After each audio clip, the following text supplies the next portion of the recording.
Morning student. देखो बेटा, Europe में राष्ट्रवाद और रूसी क्रांति जो लेसन है उसकी कुछ एक महत्वपूर्ण तिथियां जो आपको मैंने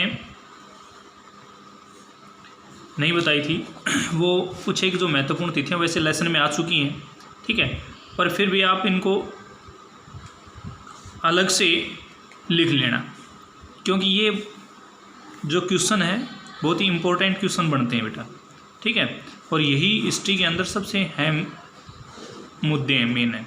आपकी जो 9th क्लास है इस लेसन के अहम मुद्दे जो हैं ये इसी बेस पे हैं, सारे घुमा फिरा करके यही डेटें आनी है। देखो इसमें एक रूसी क्रांति की जो तारीख है वो देखो, रूस में 1 फरवरी 1918 तक जूलियन कैलेंडर का अनुसरण किया जाता था। जूलियन कैलेंडर जो तिथि वार वगैरह होते हैं, ठीक है, उसमें जूलियन कैलेंडर का प्रयोग किया जाता था 1 फरवरी 1918 तक, ठीक है। इसके बाद रूसी सरकार ने ग्रेगोरियन कैलेंडर अपना लिया। कौन सा अपनाया 1 फरवरी के बाद? ग्रेगोरियन कैलेंडर जो था उसको अपने जो है अब जितने भी वही तिथिवार जो भी कुछ हैं वो इसके अंदर से जो है वो लिए गए, जिसका अब सब जगह इस्तेमाल किया जाता है। ग्रेगोरियन कैलेंडर जूलियन कैलेंडर से 13 दिन आगे, जो जूलियन कैलेंडर था उससे 13 दिन आगे चलता है, ठीक है। इसका मतलब यह है कि हमारे कैलेंडर के हिसाब से फरवरी क्रांति 12 मार्च को और अक्टूबर क्रांति 7 नवंबर को संपन्न हुई थी। एक्चुअली में जो है 7 नवंबर, अक्टूबर जो क्रांति थी वो तो 7 नवंबर को संपन्न हुई और फरवरी जो क्रांति थी वो 12 मार्च को, क्योंकि 13 दिन आगे होने की वजह से इसमें ये अंतर आ जाता है। तो अब इसमें क्वेश्चन बनता है कि भाई जो रूसी क्रांति की जो तारीख है वो कौन से कैलेंडर से ली गई है? तो ग्रेगोरियन कैलेंडर से। पहले किस कैलेंडर का 1 फरवरी 1918 से पहले रूस के अंदर कौन से कैलेंडर का प्रयोग किया जाता था? तो जूलियन कैलेंडर का हो गया। उसके बाद जूलियन कैलेंडर से ग्रेगोरियन कैलेंडर कितने दिन आगे चलता है? तो वो 13 दिन आगे। 3 क्वेश्चन बन गए, ठीक है, 3 क्वेश्चन हो गए। उसके बाद चौथा जो क्वेश्चन है वो ये बनेगा कि भाई जो फरवरी और अक्टूबर जो क्रांति थी ग्रेगोरियन कैलेंडर के हिसाब से तो ये अक्टूबर और फरवरी में नहीं, जूलियन कैलेंडर के हिसाब से तो फरवरी और अक्टूबर में हुई थी, मगर ग्रेगोरियन जो कैलेंडर है उसके हिसाब से कब कब होंगे, ठीक है। तो क्वेश्चन चौथा जो बनेगा, फरवरी और अक्टूबर जो क्रांति है वो ग्रेगोरियन कैलेंडर के अनुसार कब कब संपन्न हुई थी? तो 12 मार्च को तो फरवरी क्रांति और 7 नवंबर को अक्टूबर क्रांति ये संपन्न हुई थी। ये क्वेश्चन बनता है, 4 क्वेश्चन ये बन गए। उसके बाद जो है ये कुछ एक महत्वपूर्ण तिथियां हैं जो बहुत महत्वपूर्ण बेटा। सबसे पहले कि 1850 से 1880 रूस में समाजवाद पर बहस। परिपूर्ण रूस के अंदर जो है समाजवाद संबंधी विचारधारा जो है पनपने लगी, ठीक है। जो जार शासन था उसके विरोध में संघर्ष जारी होने लग गया, लोग जागरूक हो गए, राजशाही सत्ता के खिलाफ हो गए, ठीक है। तो इसकी वजह से जो इस काल को, इस दशक को, दशक नहीं है भैया क्योंकि ये 3 दशक एक साथ मिल गए, तो इन वर्षों के समूह को क्या कहा गया? रूस में समाजवाद पर बहस। या फिर आपसे पूछ लिया जाए कि रूस में समाजवाद पर बहस कब चली? तो 1850 से 1880। उसके बाद 1898 के अंदर जो है रूस के अंदर रशियन रूस को बोला गया, सोशल डेमोक्रेटिक वर्कर्स पार्टी की क्या हुई? स्थापना हुई, ठीक है। उसके बाद 1905 में खूनी रविवार के नाम से, क्योंकि 1905 में जो क्रांति हुई थी, ठीक है, और उस क्रांति के अंदर जो हिंसक टकराव हुए, पुलिस द्वारा जो है लोगों पर अंधाधुंध गोलियां चलाई गई, ठीक है, उस दिन रविवार था इसलिए उसको खूनी रविवार के नाम से जाना गया। उसके बाद 1917 में 2 घटनाएं घटी। 2 मार्च जार द्वारा पद त्याग पत्र, 2 मार्च को क्या कर दिया गया? जार द्वारा पद को त्याग दिया गया। 24 अक्टूबर पेट्रोग्राद में बोल्शेविक विद्रोह हुआ। पेट्रोग्राद जो था बोल्शेविक विद्रोहियों द्वारा जो है पेट्रोग्राद जो रूस की उस समय राजधानी थी वहाँ, क्योंकि जार का जो शासन था उसकी राजधानी के अनुसार पेट्रोग्राद जो था वो उसकी राजधानी के रूप में था। उसके बाद 1918 से 20 गृह युद्ध, रूस के अंदर जो है गृह युद्ध छिड़ता रहा। कॉमिंटर्न का गठन 1919 में कॉमिंटर्न का गठन हुआ और 1929 में सामूहिकरण की शुरुआत हुई। ठीक है, मेन है कॉमिंटर्न क्या होता है, तो कॉमिंटर्न जो है पार्टियों की अंतर्राष्ट्रीय संस्था है। क्या ये एक अंतर्राष्ट्रीय संस्था है? ठीक है, यह शब्द कम्युनिस्ट इंटरनेशनल का संक्षिप्त रूप है। कम्युनिस्ट जो इंटरनेशनल जो पार्टी बनाएगी उसका संक्षिप्त रूप है। ठीक है, तो ये एक अंतर्राष्ट्रीय संस्था कहलाई। उसके बाद है सामूहिकरण की शुरुआत। सामूहिकरण मतलब समाज को एक परिपूर्ण रूप में जोड़ने की जो प्रक्रिया है वो 1929 से चली। अगला जो पॉइंट है बेटा, अब आगे देखो, अक्टूबर के बाद क्या बदला।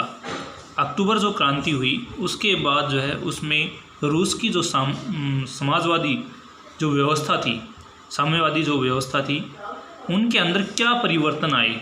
ठीक है, कौन सी पार्टियां जो है उन पार्टियों के नाम चेंज किए गए। ठीक है, किस में किसने भाग लिया, मेन बात ये आई। तो बोल्शेविक निजी संपत्ति की व्यवस्था के पूरी तरह खिलाफ थे। जो बोल्शेविक जो पार्टी थी, जो लोग थे, समाजवादी व्यवस्था थी, वो पूरी तरह से किसके खिलाफ, संपत्ति व्यवस्था जो थी उसके खिलाफ थे। ज़्यादातर उद्योगों और बैंकों का नवंबर 1917 में ही राष्ट्रीयकरण किया जा चुका था।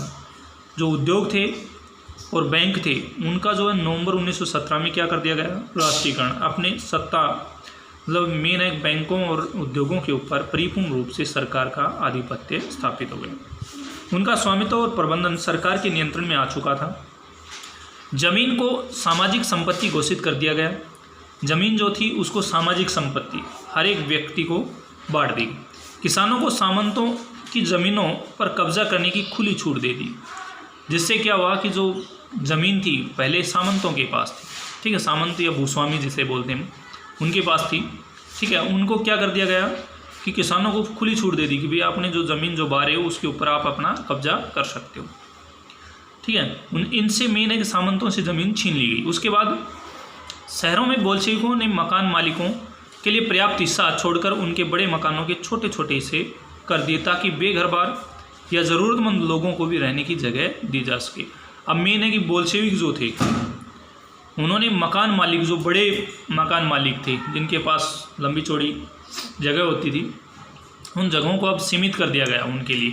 ठीक है, और उन जगहों पर उन लोगों को बसाया गया जिनके पास ज़मीन नहीं थी, रहने के लिए जगह नहीं थी, उनको उस जगह में मकान वगैरह बना करके या बने हुए मकान हैं उनको वितरित कर दिए गए, ज़बरदस्ती कब्जाया गया।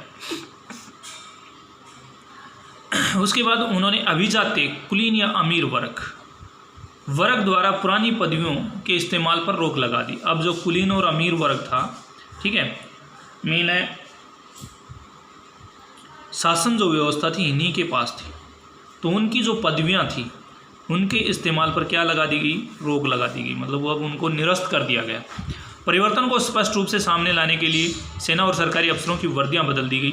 परिवर्तन को जो परिपूर्ण रूप से, ताकि बदला हुआ नजर आए, ठीक है, परिपूर्ण जो समाज है, परिपूर्ण जो व्यवस्था है उसको बदलने के लिए अब इन्होंने क्या किया, शासन जो व्यवस्था थी उसके अंदर भी वर्दी जो है वो चेंज कर दी। जैसे हम देखते हैं अभी फौज पुलिस की जो वर्दियां हैं वो अलग अलग हैं। ठीक है, तो ये वर्दी जो होती है ये अलग अलग हो, ताकि पहले वाली जो व्यवस्था उनको सामने ना दिखे। ठीक है, उसमें परिपूर्ण रूप से बदलाव जो है उनके सामने आए। तो इसके लिए उन्होंने सेना और सरकारी जो अफसर थे उनकी वर्दियों के अंदर परिवर्तन किया, बदल दी गई। 1918 में एक परिधान परियोजना आयोजित की गई। क्या की गई? 1918 में एक परिधान परियोजना आयोजित की गई जिसमें सोवियत टोपी बुदियोनोवोका का चुनाव किया गया। मतलब एक सोवियत टोपी जिसे क्या कहा गया, बुदियोनोवोका। ठीक है, ये सोवियत टोपी थी। कभी आ जाए आपके सामने बुदियोनोवोका क्या है, तो ये एक सोवियत टोपी है बेटा, ध्यान रखना। ठीक है, तो इसका चुनाव कब किया गया? 1918 में। तो क्वेश्चन बन गया अभी, देखो क्वेश्चन बन गया कि परिधान प्रतियोगिता आयोजित कब की गई। ठीक है, परिधान प्रतियोगिता आयोजित कब की गई? तो 1918 में।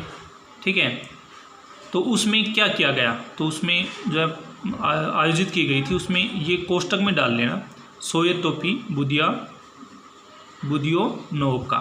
ठीक है, इसका चुनाव किया गया, इस चीज़ को जो है कोष्टक में डाल लेना, 1918 लिख करके सोवियत टोपी बुदियोनोव का चुनाव किया गया। ठीक है, इससे आपको 2 क्वेश्चनों के 1 क्वेश्चन बन गए। ठीक है, ये आंसर में याद रखना है। उसके बाद है बोल्शेविक पार्टी का नाम बदलकर रूसी कम्युनिस्ट पार्टी। अब बोल्शेविक पार्टी का नाम भी बदल दिया गया और उसको रूसी कम्युनिस्ट पार्टी दिया गया। ये वैसे मैंने कल करवा दिया था आपको। ठीक है, नवंबर 1917 में बोल्शेविकों ने संविधान सभा के लिए चुनाव कराए, लेकिन इन चुनाव में उन्हें बहुमत नहीं मिल पाया। उसके बाद बोल्शेविकों ने संविधान सभा के लिए चुनाव करवाए। कब? नवंबर 1917 में। ये क्वेश्चन बनता है कि बोल्शेविकों ने संविधान सभा के चुनाव कब करवाए? तो नवंबर 1917। अगला देखो आगे, उसमें भी उन्हें बहुमत प्राप्त नहीं हुआ। जनवरी 1918 में असेंबली ने बोल्शेविकों के प्रस्ताव को खारिज कर दिया और लेनिन ने असेंबली बर्खास्त कर दी। जो बोल्शेविक थे उनके प्रस्ताव को क्या कर दिया? बर्खास्त। और लेनिन जो था ना, इसने क्या कर दिया? व्लादिमीर लेनिन था। ठीक है, इसने क्या किया कि जो असेंबली बनी हुई थी, जो संविधान सभा के द्वारा चुनाव हुई थी, जो असेंबली बनाई गई थी, वो असेंबली जो है परिपूर्ण रूप से बर्खास्त कर दी। तो ये भी क्वेश्चन बन गया कि असेंबली कब बर्खास्त की गई। ठीक है, और बोल्शेविकों के प्रस्ताव को किसने खारिज किया? तो 1918 में असेंबली बर्खास्त की गई। ठीक है, बोल्शेविकों के प्रस्ताव को लेनिन ने, ठीक है, लेनिन ने जो है, लेनिन या असेंबली, ठीक है, असेंबली में लेनिन ने, मेन आंसर बनेगा जनवरी 1918 में लेनिन ने असेंबली बर्खास्त कर दी। ठीक है, और असेंबली ने बोल्शेविकों के प्रस्ताव को खारिज कर दिया। ठीक है, ये बनेगा आंसर। उसके बाद देखो आगे, उनका मत था कि अनिश्चित परिस्थितियों में चुनी गई असेंबली के मुकाबले अखिल रूसी सोवियत कांग्रेस कहीं ज़्यादा लोकतांत्रिक संस्था है। जो इनका मत था, लेनिन का जो मत था वो क्या था? तो लेनिन का मत था कि जो अनिश्चित परिस्थितियों में चुनी गई असेंबली के मुकाबले अखिल जो रूसी सोवियत कांग्रेस कहीं ज़्यादा लोकतांत्रिक संस्था है। मार्च 1918 में अन्य राजनीतिक सहयोगियों की सहमति के बावजूद बोल्शेविकों ने ब्रेस्ट लिटोवस में जर्मनी से संधि कर ली। मार्च 1918 में राजनीतिक सहयोगियों की सहमति के बावजूद बोल्शेविकों ने किससे संधि की? तो वह ये किससे की थी? ब्रेस्ट लिटोवस में जर्मनी से संधि की। तो किससे संधि की? जर्मनी से संधि की। कौन सी संस्था से? ब्रेस्ट लिटोवस में, जो ब्रेस्ट जो लिटोवस जगह है उसमें जो है जर्मनी से संधि की इन्होंने। आने वाले सालों में बोल्शेविक पार्टी अखिल रूसी सोवियत कांग्रेस के लिए होने वाले चुनाव में हिस्सा लेने वाली एकमात्र पार्टी रह गई। अब जो बोल्शेविक थे, आने वाली जो चुनाव प्रक्रिया थी उसमें सोवियत जो रूस कांग्रेस जो थी, ठीक है, रूस के अंदर सोवियत जो कांग्रेस पार्टी थी उसमें चुनाव के अंदर हिस्सा लेने वाली बोल्शेविक पार्टी एकमात्र रह गई। अखिल रूसी सोवियत कांग्रेस को अब देश की संसद का दर्जा दे दिया गया। अखिल जो सोवियत कांग्रेस थी उसको संसद का, तो अब क्वेश्चन बनता है कि अखिल रूसी सोवियत संसद का दर्जा किसे दिया गया? तो सोवियत कांग्रेस को। ठीक है, सोवियत कांग्रेस को। रूस एक दलीय राजनीतिक व्यवस्था वाला देश बन गया। ट्रेड यूनियनों पर पार्टी का नियंत्रण रहता था। गुप्तचर पुलिस, जिसे पहले चेक और बाद में ओजीपीयू तथा एनकेवीडी का नाम दिया गया, बोल्शेविकों की आलोचना करने वालों को दंडित करती थी। बहुत सारे युवा लेखक और कलाकार भी पार्टी की तरफ आकर्षित हुए क्योंकि वह समाजवाद और परिवर्तन के प्रति समर्पित थे। अक्टूबर 1917 के बाद ऐसे कलाकारों और लेखकों ने कला और वास्तुशिल्प के क्षेत्र में नए प्रयोग शुरू किए, लेकिन पार्टी द्वारा थोपी गई सेंसरशिप के कारण बहुत सारे लोग पार्टी से मोहभंग होने लगा। अब इस पार्टी ने क्या कर दिया? सेंसरशिप बेटा क्या होती है कि जो भी विचार होते हैं लेखकों के, उन विचारों के ऊपर पाबंदी लगा दी जाती है, तो उसे कहते हैं सेंसरशिप। ठीक है, तो ये था आज के लिए इतना ही बेटा, बाकी जो है कल कराएंगे। इसमें जितने भी क्वेश्चन मैंने बनाए वो आपको फेयर नोटबुक के अंदर साफ राइटिंग में लिखने हैं, साथ में याद भी रखने हैं।